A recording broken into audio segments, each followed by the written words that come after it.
ஐயா பாசறை மக்கள் கட்சி என்ற பெயரில் பாமக நிறுவனர் ராமதாஸ் புதிய கட்சியை தொடங்க உள்ளதாக கூறப்படுகிறது.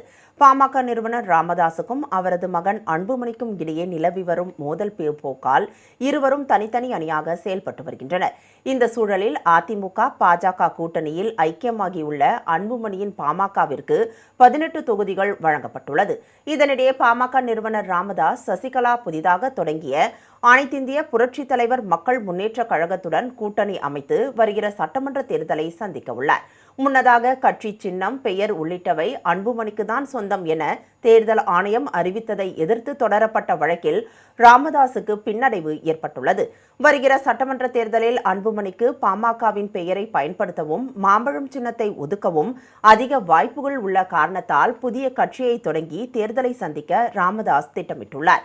இதற்காக இந்திய தேர்தல் ஆணையத்தில் கட்சியின் பெயரை பதிவு செய்ய நடவடிக்கை எடுக்கப்பட்டுள்ளது.